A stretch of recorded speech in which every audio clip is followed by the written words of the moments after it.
Esta quarta-feira, ao vivo aqui no Mando News, vamos falar a respeito da presença da variante Delta na região aqui do sul de Minas e em todo o estado de Minas Gerais e também sobre as novidades anunciadas pelo Ministério da Saúde. Por isso a gente vai conversar com a imunologista, doutora Alessandra Jacobi, através do Skype. Doutora Alessandra, obrigado por falar com a gente aqui do Mando News. Boa noite para a senhora, tudo jóia?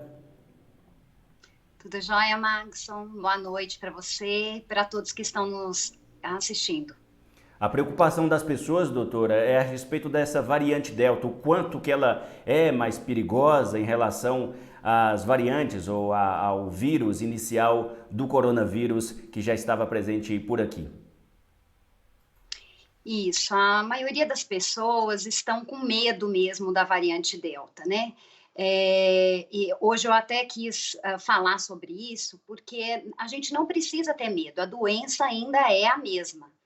Os sintomas são os mesmos, as pessoas que podem complicar ainda, os grupos de risco são os mesmos. A única coisa que essa variante é diferente é a transmissibilidade.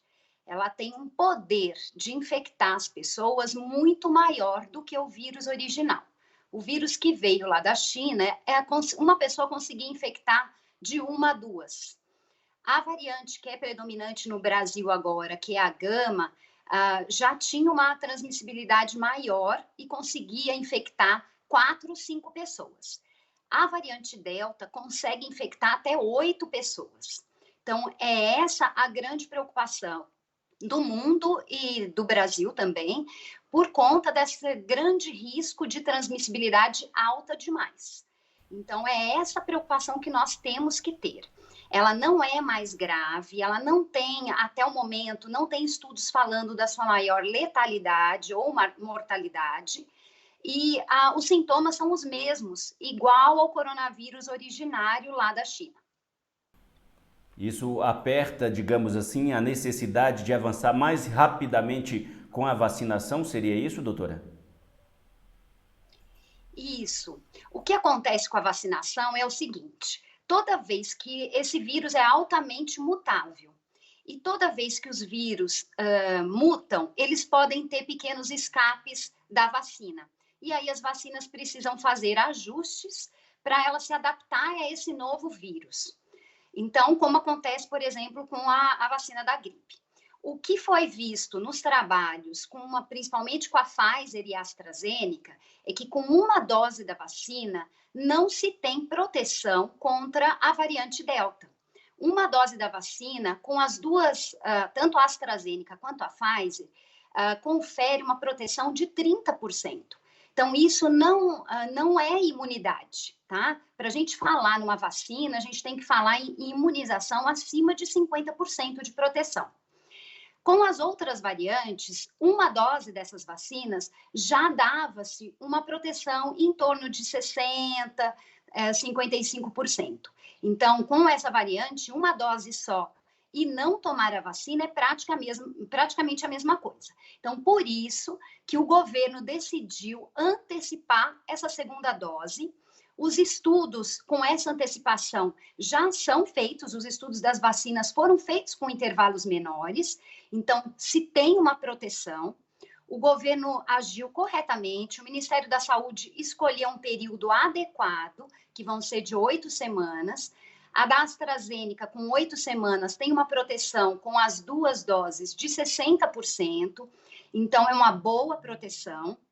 E nos estudos foi visto mesmo, com a variante Delta, que a vacina da Pfizer, ela cai um pouquinho a proteção, mas ainda fica em torno de 88%, que é uma ótima proteção, com as duas doses. Tá? E a da AstraZeneca também vai chegar em torno de 67% com as duas doses. É importante a gente frisar isso. Uma dose só não confere proteção contra essa nova variante.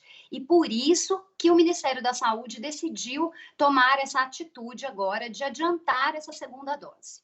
Então, fiquem de olho no calendário para irem ao posto de saúde vacinal, que vai ser antes agora, tá? Perfeito, doutora. E além dessa antecipação da segunda dose, o governo também já anunciou um reforço para idosos?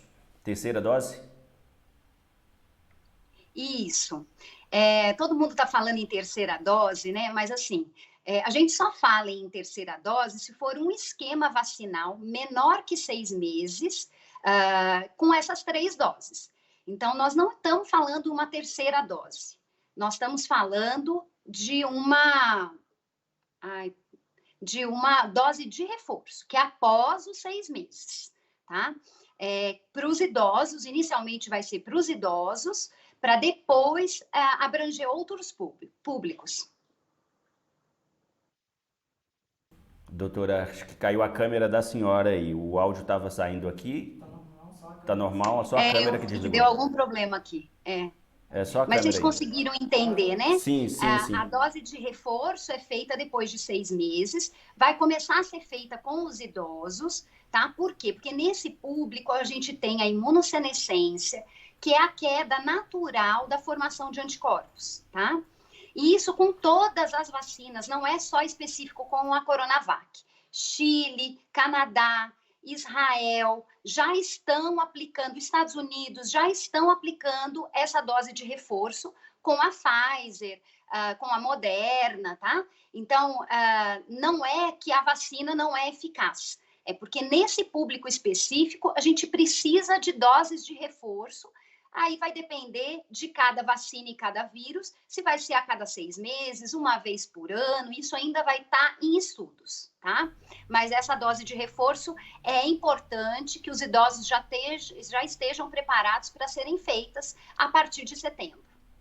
Até porque é uma coisa que a senhora já explicou, as autoridades têm explicado essa questão de idosos que faleceram por conta da Covid-19, mesmo depois de ter tomado as 2 doses e já ter passado aquele período aí de, digamos, que a vacina fez efeito, por conta das complicações que essas pessoas tinham. É preciso garantir também, na hora que chegar esse reforço, tomar esse reforço, doutora. Sim, sim. Não só os idosos, mas a população em geral, a gente tem uma parcela da população que não consegue formar anticorpos adequadamente, né? Então, isso às vezes não é um problema só da vacina. Mas os idosos, em específico, como tem um envelhecimento do organismo como um todo, o sistema imunológico também envelhece. Então, a partir de 60 anos, a gente já tem um envelhecimento desse sistema imunológico e a partir de 80 anos, maior ainda. Então, esse público é especial. Além disso, os imunossuprimidos, né? Quem tem imunodeficiência, usa algum medicamento para câncer ou para doença reumatológica que abaixa o sistema imunológico, vão ser necessários fazer essa dose de reforço. Doutora Alessandra, o Kleber Martins, aqui da nossa região, mas está morando lá nos Estados Unidos, ele está comentando aqui a necessidade de pedir para o povo usar máscara, porque lá nos Estados Unidos tem país que deu uma freada na vacinação, relaxado nas medidas de proteção e teve aumento de casos e de mortes. Essas medidas protetivas aqui, além da vacina, precisam ser continuadas. Sim, isso é o mais importante, né? A gente só vai conseguir melhorar o perfil da nossa situação que nós estamos com todo mundo cooperando. O uso de máscaras é uma primeira barreira que o vírus vai encontrar. Então, mesmo você vacinado, tem que usar as máscaras. E a gente já sabia, a gente já está vendo os Estados Unidos o que está acontecendo, né? Foi meio precipitado o que eles fizeram, então a gente já pode tomar isso como lição também. Então, não abandonar o uso da máscara, porque não queremos chegar à situação como os Estados Unidos está agora, com a Delta aí pegando uma grande parte, principalmente dos não vacinados. Então, aquelas pessoas que ainda não se vacinaram e que já está a vacina disponível nos postos de saúde, procurem os postos e vão fazer essa dose, porque agora quem é o grupo de risco são vocês, os não vacinados. E continuar usando máscara, mantendo o distanciamento o máximo possível e usando álcool em gel. Perfeito, doutora Alessandra Jacob, imunologista, falando da vacina, da Covid, da variante Delta e da vacinação. Obrigado por falar com a gente aqui no Mando News mais uma vez, doutora Alessandra. Boa noite para a senhora. Boa noite a todos.